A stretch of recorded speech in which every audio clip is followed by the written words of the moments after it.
what is your problem? Ọkọ mi ńlá plate ni. Mo ń mú ọ̀rẹ́. Ó dà kí wá ní ìṣòro rẹ̀. Kí ni ìṣòro? Ẹ wá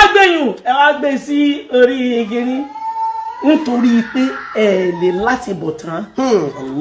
Ẹ̀yin tèmi ṣàlàfíà lẹ wà gẹ́gẹ́ bí èmi Aji on point by 2 ṣe wà lẹ́ni alhamdulillahi rabbil alamin. Tó bá jẹ́ pé ìgbà àkọ́kọ́ rẹ lélẹ̀ tó ń pàdé mi má ṣe mú o lọ wo past videos mi lọ wo nǹkan tí mo ń sọ lálẹ́fà yìí èmi máa ń sọ̀rọ̀ lọ́kọ-láya tó bá wá jẹ́ pé o need 1 or 2 apps or o need láti share mi ní real life story mo fẹ́ kó lọ wo àwọn past videos mi kó lè bá àmọ́rú apps àbí story tó fẹ́ share pẹ̀lú mi. Thank you. Lórí message yìí títí ní nǹkan tó ń disturb mi ní gidigidi. Message yìí is for Hajia Kaola. Message yìí is for gbogbo àwọn àfà pátápátá especially àwọn tó wà lórí kéèsì Hajia Kaola. Message yìí fún MS Baba. Message yìí fún gbogbo àwọn tí message MS Baba ń dà láàmú. Àtiwọ́ tó ní ìsìlámù ṣe àtiwọ́ tó ní ìsìlámù ṣe tó jẹ́ pé ẹ wà lórí ìkànnì yìí tẹ́ ń gbúrò gbogbo nǹkan tí MS Baba itú tó ń pa lórí ẹ̀sìn ìsìlámù tiwantiwa. Yes, ẹ̀yin tí tèmi Hajia Kaola àwòkọ́ṣe ni yín láwùjọ mùsùlùmí láwùjọ obìnrin especially you were a mentor. Kó tó di pé irú àwa yìí dé social media like èmi máa ń gbọ́ yín tí mo wò pé obìnrin takuntakun pẹ̀lú ìmọ̀ àdínì ìsìlámù tọ́lọ́run fún yín àti pé bẹ́ẹ̀ ṣe máa ń sọ ilé tẹ́ ti jáde like àwòkọ́ṣe gidi ni yín fún wa káwa tó dé social media. Bẹ́ẹ̀ lọ́wọ́lọ́wọ́ bí mo ṣe ń sọ̀rọ̀ yìí Hajia Kaola wọ́n ti ń pè yín lórúkọ tí ò yẹ kẹ́ ẹ jẹ́. Wọ́n ti ń pè yín lórúkọ tí ò yẹ kẹ́ ẹ jẹ́ like ẹni yìí ní yín. Yes, wọ́n ti ń yín yín mọ́ ẹrọ̀fọ̀. Ẹni yìí ní ẹni àpọ́nlé ní Hajia Kaola. Wọ́n ti ń yín yín mọ́ ẹrọ̀fọ̀ nítorí nǹkan púpọ̀ tó ti ṣẹlẹ̀. Tẹ́yin náà ti sọ, tẹ́yin náà ti ṣe like everything is now ó wá ń rewind. Àmọ́ àwọn tó wá lẹ́gbẹ̀ẹ́ yín Hajia Kaola wọn ò wá sọ tọ̀rọ̀ fún yín. Wọn ò sọ tọ̀rọ̀ fún yín. Kò wọ́pọ̀ lóòótọ́. Mélòó nínú ọkùnrin gan talkless obìnrin ló lè withstand nǹkan tí Hajia Kaola nǹkan tó go through. Mélòó ẹ wo cyber bullying once upon a time. Ẹ wo bullying nígbà tí àwọn èèyàn kàkan àfi tó bá jẹ́ pé Hajia Kaola ti ṣerú ẹ̀ rí àfi tó bá jẹ́ pé Hajia Kaola ti tú òwò èèyàn kan síta àwọn èèyàn kan gang up wọ́n lọ release intimacy moment pẹ̀lú Hajia Kaola. Ìyẹn wọ́n fi járáǹkì Hajia Kaola. That is just the truth. Àmọ́ little by little àwọn náà ń try láti grow ẹ̀. Wọ́n ń try láti grow ẹ̀ back ni. But gbogbo àwọn nǹkan tó wá àwọn àjàsà tó wá lẹ́yìn ó ń jẹ́ kí grow yẹn kò jẹ́ kó lọ síbi heights. Ó ń mú growth yẹn wálẹ̀ torí àwọn nǹkan tó so mọ́ lábẹ́ nǹkan tó ń ṣẹlẹ̀ lọ́wọ́lọ́wọ́. Lórí bully yìí náà òun náà ni Hajia Kaola. Hajia Kaola náà ò ní gbà òun náà sọ sí òun náà sọ nǹkan tó mọ òun náà sọ tiẹ̀. Lórí ìkànnì yìí lórí bully yìí náà òun náà Hajia Kaola ló lọ like custody. Wọ́n stay for custody like maybe 2 days if I'm not mistaken. Èèyàn mélòó nínú ọkùnrin ló lè survive lórí bully yìí? Èèyàn mélòó? Hajia Kaola ìdí tí mo fi sọ wípé ẹ wá rí àwọn èèyàn tó máa advice yín dáadáa ó ní pé àwọn this set of people tó jẹ́ pé ó yẹ kí wọ́n kóra jọ kí wọ́n lọ bá wa bá MS Baba. MS Baba jáde pẹ̀lú evidence pẹ̀lú proof. Èmi sọ pé MS Baba kò mọ èdè Saudi yẹn ni kò mọ ìtumọ̀ kò ka ìtumọ̀ dáadáa ó ń ka wrongly tó yẹ kẹ́yìn àwọn àfáà wọ̀nyí tẹ́ wà lórí kéèsì Hajia Kaola tẹ́ lọ bá wa tackle MS Baba rárá ẹ̀ ṣe yẹn ẹ̀ kéèbú lẹ̀ ń bú Hajia Kaola. Ẹ wò nínú fídíò kan àti ajá náà sí àti àfáà tẹ́ ń wò ńlẹ̀lẹ̀ yìí wọ́n pe Hajia Kaola ní orúkọ ìdọ̀tí almost 10. Orúkọ ìdọ̀tí almost 10. Mi ò bá play fídíò yẹn àmọ́ torí àsìkò mo ti ṣèkan tẹ́lẹ̀ láìpẹ́ tí mo rí pé duration ẹ̀ ó pọ̀ tí mo ń play ẹ̀ mo wá ní kí n tún ṣe so that mo lè sọ̀rọ̀ màá kàn fẹ́nu mi sọ. Ẹ lọ wo fídíò yẹn. Ẹ dákun àwọn eléyìí wọ́n sì níyàwó ńlé a jẹ́ pé ìyàwó wọn mọ̀ dáràn. Obìnrin lẹ jókòó tì báyìí lẹ ń bú ní adúrú èébú báyìí. Hajia Kaola sì lọ ẹ̀wọ̀n they are not done. Hajia Kaola sì lọ custody mi fẹ́ pè ní ẹ̀wọ̀n. Hajia Kaola was in custody for like 2 days. It's not okay. Wọ́n sì tú òwò Hajia Kaola síta. They are not okay. Wọ́n sì ṣe 1 or 2 things wọ́n bà nǹkan jẹ́ ju bó ṣe yẹ lọ. They are not okay. Orúkọ steady orúkọ burúkú steady Hajia Kaola. àwọn tó wà lẹ́gbẹ̀ẹ́ yín mo bá yín sọ̀rọ̀ nǹkan ọyọ kan tí màá fẹ́ kẹ́ ẹ ṣe bóyá ẹ máa gbọ́ bóyá àwọn kan dẹ̀ ti advice yín bẹ̀ ẹ jẹ́ kí n sọ kínní Alhaja Kaola ni wọ́n pè ní làwọn bàbá tẹ̀ ń wo sálẹ̀ yìí bí wọ́n ṣe ń sọ̀rọ̀ yẹn wọ́n pè ní àtàǹpàkò ló ń júwe kọ̀rọ̀ àwọn tíṣà Yorùbá lélẹ̀ tíṣà Yorùbá ló yẹ káwọn yìí jẹ́ tíṣà Yorùbá ẹ lọ bá wa bá MS Baba dádì wa ẹ lọ bá wa bá MS Baba ẹ ní láti fi kankan yé MS Baba ṣóyé yín àtàǹpàkò ló ń júwe kọ̀rọ̀ orúkọ tí wọ́n pa Alhaja Kaola nìyẹn wọ́n ti pe Alhaja Kaola ní ìyá gbóǹkan lórí fídíò tẹ́ ń wò yìí ìyá gbóǹkan wọ́n ti pe Alhaja Kaola ní èṣù Ìbàdàn tó tiẹ̀ jẹ́ ajá náà sí àfáà yìí lórí fídíò yìí ọmọ yẹn kò níbẹ̀rù Ọlọ́run ajá náà sí àfáà yìí ọmọ náà ò níbẹ̀rù Ọlọ́run kò fi sọ́kàn pé àbò náà níyà kò fi sọ́kàn pé àbò náà dàgbà kò fi sọ́kàn bẹ́ẹ̀ ẹ lọ wo fídíò yẹn àbí tí mo bá rí pé fídíò yìí ò pọ̀ mo lè play ẹ̀ lẹ́yìn bẹ́ẹ̀ tó bá ti pọ̀ ẹ̀yin gangan lọ wá fídíò yẹn ó tún wá pe Alhaja Kaola ní olóbò kò mọ́kọ̀ olóbò kò mọ́kọ̀ ẹ tún wò ó Alhaja Kaola tó jẹ́ pé ẹ sì mọ̀ pé wáàzí Ọlọ́run ló ń ṣe tẹ́lẹ̀ ìjà ló dé lórí dòwe ẹ ṣe sẹ́tù ìjà tó wà láàrin àtàwọn àfáà ńláńlá tẹ́ná Alhaja Kaola ń sọ̀rọ̀ burúkú sí ẹ ṣe sẹ́tù ẹ̀ ó ṣe di pé Muslim versus Muslim yes ẹ̀yin lẹ jẹ́ kí MS Baba rí ọ̀rọ̀ sọ ẹ̀yin lẹ jẹ́ kó rí ọ̀rọ̀ sọ because you people are not serious nǹkan tó yẹ ká ẹ lọ fèsì Islam tí wọ́n gbélé yín lọ́wọ́ as custodian àfàtẹ́jẹ́ àti wọ́n náà fún Alhaja Kaola ẹ wọ̀rọ̀ dọ̀tí tẹ́yìn náà fi ń reply ẹ̀yin náà wá ń reply wọn nínú fídíò yìí ẹ̀yin náà tán 360 lóòótọ́ lórí 360 tẹ́ ẹ tán nìyẹn ẹ rí èbú tó fi bú yín ẹ̀yin náà nínú ẹ mú àzákàrí ọkọ yín náà ńlá plate Allahu Akbar ẹ fi irú ọ̀rọ̀ yẹn kalẹ̀ fún àwa tíṣà lọ́kọláya kìí ṣe ẹ̀yin àfà aráwàzí kìí ṣe ẹ̀yin àfà oníwàásí mùsùlùmí ẹ fi ọ̀rọ̀ àṣà yẹn kalẹ̀ fún àwa dókítà lọ́kọláya herbal practitioner lọ́kọláya nǹkan tá a gbé wá nìyẹn àmọ́ ẹ̀yin Alhaja Kaola tá a ti mọ̀ yín oníwàásí Ọlọ́run ẹ̀ ń lápílé ọkọ yín lápílé tìyín ẹ̀yin náà ńlá àzákàrí ọkọ yín lẹ́nu àfáà wa ṣé mo pé ọ̀pọ̀lọpọ̀ yín lẹ ń ṣe hypocrite kò yẹ kí ẹ mọ firú yẹn mọ dá àwọn tó rẹ́dì láti rẹ́ kí yín kò yẹ kí ẹ mọ firú yẹn dá wọn lóhùn àwọn tó jẹ́ wípé wọ́n ti already wọ́n ti tú yín sí gbangba ẹ̀yin náà ẹ tún wá ń reply bí àṣà ẹ̀yin náà wá ń dá wọn lóhùn bí àṣà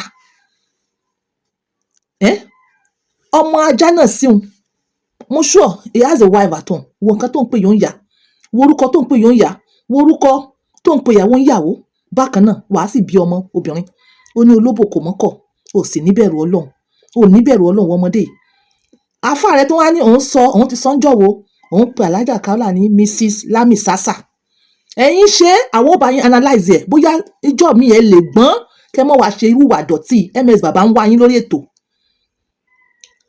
àfáà yẹn tí wàá tẹ̀síwájú tẹ̀ rí àfáà yẹn ní alábẹ́ asásí gbogbo àwọn tíṣà Yorùbá lélẹ̀ àwọn tíṣà ìbílẹ̀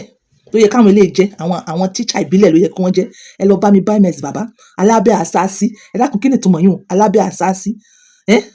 wọ́n tún wá ní ajígbọ́nákú Allahu Akbar àwọn tíṣà Yorùbá lélẹ̀ ó yẹ kí wọ́n wà ní school kan mọ́ kọ́ Yorùbá language ó yẹ kí wọ́n mọ́ kọ́ ajígbọ́nákú wọ́n tún wá ní ẹ̀yìn dàbí ẹ̀yìn tìyàn tó súnké ẹni tẹ́mi tásìkò bá wà máa ṣó fídíò yẹn lẹ́yìn ó lágbára imagine Muslims ọkùnrin versus Muslim obìnrin Alhaja Kaola wà réyàn gbìjẹ́ kò réyàn gbìjẹ́ fún díẹ̀ yìí Alhaja Kaola obìnrin ni ẹ má láòdì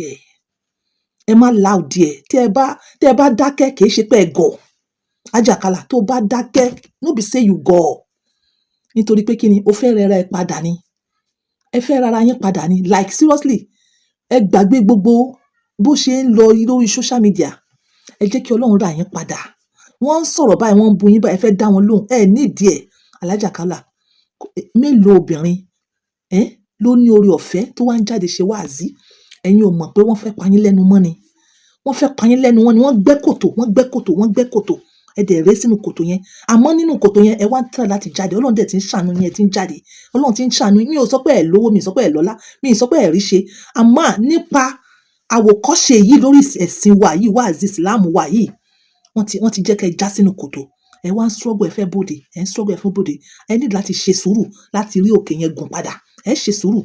Yes, èmi mo máa sọ pé herbal practitioner lọ́kọláya àti gbogbo dìdídọ̀dẹ̀ ẹ lọ wo fídíò mi kẹ́rù bá yín but nígbà míì sorry ibi tá a rò pé a ti gbá ọgbọ́n a lè má rí ọgbọ́n bẹ́ẹ̀ a lè má rí ọgbọ́n bẹ́ẹ̀ kò sí èèyàn tí Ọlọ́run lè fọgbọ́n sí lẹ́nu kò sí èèyàn náà nítorí program tí mò ń ṣe tí àwọn kan máa fẹ́ attack mi ó ló jẹ́ kí n sọ̀rọ̀ bí mo ṣe sọ̀rọ̀ yìí tó yẹ yín.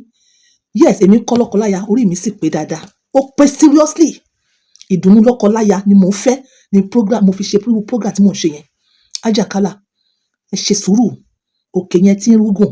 ẹ mọ́ loud ẹ̀ because mo fẹ́ kẹ́ ẹ rí òkè yẹn gùn ẹ mọ́ loud ẹ̀ ẹni ẹ dáríjì gbogbo wọn ṣe rí àwọn tó tú òun yẹn tó yẹ yín tẹ́yìn ò tú òun yẹn rí Alájàkálà àwọn tó tú òun síta tẹ́yìn ò tú òun wọn rí ẹ fi wọn kalẹ̀ fọ́lọ̀ ẹ rí ẹ gbélé gbọ́ ẹ mọ́ loud ẹ̀ ẹ mọ́ gòkè yẹn títí tẹ́ fi máa gùn débi height. You will not speak for yourself. The time tó bá dé ó máa speak for itself. Do you understand? So fún díẹ̀ yìí ẹ mọ́ bára yín jà èyí tẹ́ bára yín jà tó ẹ̀yin tẹ́ bá mọ̀ pé ẹlẹ́nu bẹ̀ ẹ lọ bá wa bá MS Baba because MS Baba bí àwọn Kìrìsìtẹ́nì ti ń sọ ó ti ń win souls àwọn mùsùlùmí tó ní kan sí tẹ́lẹ̀ tí wọn ò fẹ́ ṣe ẹ̀sìn Islam yìí tẹ́lẹ̀ MS Baba ó ti ń yí wọn lọ́kàn padà ọ̀rọ̀ yìí sì ń affect wa bẹ́ẹ̀ tí mo wá fẹ́ sọ kinní kan fún MS Baba you tried MS Baba you tried but sórí irú àwa yìí egun ti wọnú egun ẹ̀jẹ̀ ti wọnú ẹ̀jẹ̀ omi ti yí mọ́ra wọn like it's already late mélòó ló fẹ́ sọ it's already late ẹ kàn gba kádàrá là o but you tried wàhálà o try mo ti ṣe fídíò kan rí bẹ́ẹ̀ nítorí àwọn hypocrisy tá à ń sọ fídíò yẹn ò jẹ́ kó jáde fídíò yẹn wọ́n ṣamọ́ kólà fún mi ní lórí YouTube yìí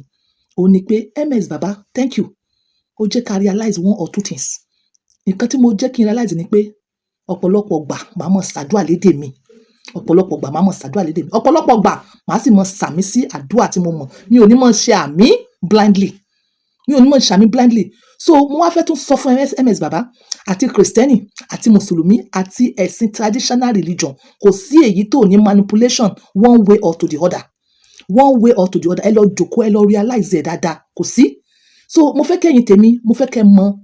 ìkan tẹ́ gbé dání. If you want to be a Christian, know why you are a Christian. If you are a Muslim, know why you are a Muslim. If traditional religion, you just know. Man, follow blindly because what about follow blindly? Wàá tún padà wá. So kò sí ẹ̀sìn tí ò ní manipulation. Tí o bá wá to understand gbogbo games náà ẹ̀sìn yẹn play, wá decide pé okay, èwo mo fẹ́ follow sincerely. At the end of the day, wàá rí pé no matter what they say, wọ́n lè convince yẹn no matter what. No matter ebu, no matter dragging, no matter nonsense, wọn ò ní lè convince yẹ fúnrú àwa yìí àti lòkè àti lodò àti lò àárín àti cycle we understand pé manipulations wà ní all the religions but I choose to remain ní ìsìlámù because mo máa sọ fún yín ó easy but thank you MS Baba torí pé kí ni ó liberate ó jẹ́ ká mọ ìtumọ̀ ó jẹ́ ká mọ̀ pé àwọn ẹ follow like know what you say don't say àmì like wrongly àwọn kan ṣe àdúrà marriage àdúrà ìyàwó ń ṣe àmì ó ń ṣe àmì sí past events irú eléyìí ó better ká ṣe àdúrà yẹn ní mother tongue wa tá a lè gbọ́ kò sí nǹkan tó wà níbẹ̀ ká sọ wípé ìyàwó tó ń lọ lé ọkọ yìí o Ọlọ́run ó ṣàánú ẹ o wàá bọ́kùnrin àbíró wàá bóbìnrin àbíyè àdúrà tí wọ́n máa ń ṣe fọ́kọ àti ìyàwó kí wọ́n ṣe fún wọn ní èdè abínibí tiwa láì sí pé èyí tá a mọ mí nì dípò tá a fi máa ṣàmì I realize that àmọ́ ìsìlámù yìí o àá ṣe dọjọ́ ọkú ni MS Baba ò ṣe so ẹ̀yin àfà ẹ̀yin Alhaja Kaola ẹ̀yin àfà tẹ jòkó ti ọ̀rọ̀ Alhaja Kaola tẹ́ ń pe Alhaja Kaola orúkọ tọ́lọ́run ọba ò sọ orúkọ tí àwọn òbí rẹ̀ ò sọ ẹ lọ bá wa bá MS Baba ẹ lọ pẹ̀lú evidence kì í ṣe ebú báyìí like kíní yìí gbogbo kíní òun tì wá lójú Muslim versus Muslim ẹ fi Alhaja Kaola lọ́rùn lẹ̀ akutí ṣe sọ fáwọn náà báwọn náà ṣe sùúrù kí ló dé obìnrin lẹ̀ ń bá fà báyìí tó bá dé pé àwọn ìyàwó yín nìyẹn kan bá fà báyìí ṣé ìyàwó yín ò ní ti wà depressed ẹ fi Alhaja Kaola lọ́rùn lẹ̀, ẹ fi lọ́rùn lẹ̀, ẹjọ́ gbogbo nǹkan tó bá ṣe ẹ dáríjì obìnrin Alhaja Kaola, ẹ dáríjì, ẹ ṣàánú ebú ìtó ó tó, ẹ lọ bá wa face MS bàbá, ẹ ṣeun. Èṣù Ìbàdàn olóṣòkò mọ́kọ̀ gbélé yìí débẹ̀ wíwo nítọ̀hún débẹ̀ líla ọkọ ẹ̀gbọ́n ọkọ àbúrò líla ni ayakumula ọ̀rọ̀ rẹ̀ ni ẹ̀ ń bá wa analyse lọ́sà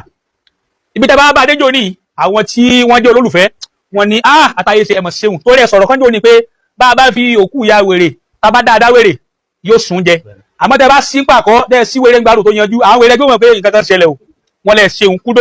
kúdòsì kan ní kùdùsì fún yín sà ẹ ṣeun ẹ kú ìgbọ́n tí ń jẹ́ ẹ̀gbin nù lára fáyín ó dùn mọ́ àwọn olólùfẹ́ lọ́kùnrin àti lóbìn but lẹ́yìn ìgbà náà ké bá ti mọ̀ pé àwọn aṣẹ́wó ohun èlójútì àwọn olóṣèlú èlójútì bá ti kó fún tó wàhálà ó tún láǹfààní àti wábòde ó tún wá kọ́ ní àní tún wá yí 360 ẹni tó wọ́n gílì tí ó fa ẹ tún wá yí 360 wáyé pé ẹ wo ohun rẹ̀ aṣọ yìí náà fi tì rẹ̀ station rẹ̀ ò gbé kínní ayakunmọ́lá afẹ́kẹ́ bá wa tẹ̀síwájú sí ẹ bá wa tún wọnú ìyá náà sí àmọ́ tí ń ṣe wọ́n gẹ́gẹ́ irú àrùn tí ń ṣe wọ́n ẹ ti ṣàlàyé fún wa àmọ́ kí ni ń ṣẹlẹ̀ gẹ́gẹ́ kò tí ì yé wa ẹ̀dùn rí nuwo ẹ̀dùn wáyé 360 fún àwọn tani alẹ́bẹ̀ polówó sí àgbẹ̀láwọ̀ fún wọn la mọ̀nà méjì òní ẹ̀ tẹ̀lé sa ẹ máa wọ glove àti socks nísìn torí Ọlọ́run ó máa sáìtì yìí lórí program ẹ̀ẹ́dẹ́gẹ́jì lẹ́yìn Babalagége Ọlọ́run máa fi sọ̀rọ̀ sọ́wọ́ o ó lè lójú lọ́dọ̀ Babalagége o àbáyẹn fáìn ó lè fẹ́ lá wọn òun ló fà ní òfin kò lérí ọ̀rọ̀ wọn sa ayakunla ẹ bá wa tẹ̀síwájú ẹ wọnú ẹ kílẹ̀ tún rí sí ìyàgbó nǹkan Ìbàdàn yìí ẹ bá wa ẹ́ńtà sísà ayakunla. Mrs. Lami sasa mo pè ń jò ní. bẹ́ẹ̀ni àyè bẹ̀ kọ́ ó kọ ọ̀kan tá a tún wá fún lónìí ní alábẹ́ àsásí. adáyẹsẹ alábẹ́ àsásí. alábẹ́ ní borí láti rí. ó kọ Abacha Abdulhakeem ó kọ rẹ̀ kan tó nù alábẹ́ àsásí. wọ́n lè tíráyè wọ́n bá lọ fẹ́ sáfá bẹ̀rẹ̀ ó ní ó sì fún ọ sá síbẹ̀ yóò sì fún ọ. kí mo pè é alábẹ́ àsásí ó tún wá fún lọ́kọ̀ kan ọgbọ́ àtàǹpàkò lọ́mọkọ̀rọ̀ sọmọ pé àtàǹpàkò ní júwe ọ̀kan tẹ́lẹ̀ ni àmọ́ àtàǹpàkò tiẹ̀ kọ̀rọ̀ ní júwe òun ní júwe tí ń bẹ lábẹ́ aṣọ ó ń sòjàre